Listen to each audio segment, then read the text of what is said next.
Sejumlah jalan antar desa di Kabupaten Aceh Singkil hingga kini belum teraspal. Kondisi jalan yang masih berstruktur tanah dan batu kerikil menyebabkan aktivitas warga terganggu.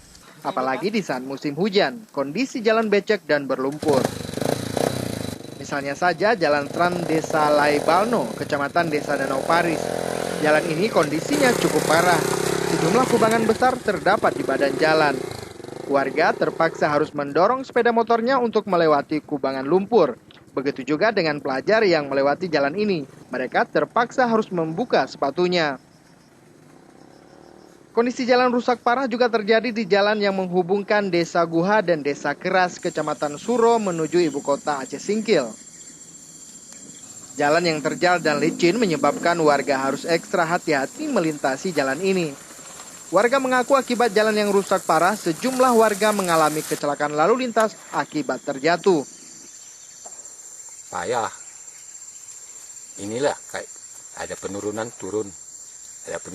Takut kayak jatuh. Warga meminta pemerintah Kabupaten Aceh Singkil segera memperbaiki kondisi jalan di desa mereka agar warga dapat mengangkut hasil pertanian menuju ke ibu kota kabupaten. Dari Aceh Singkil, Muhammad Studi melaporkan untuk Aceh Video.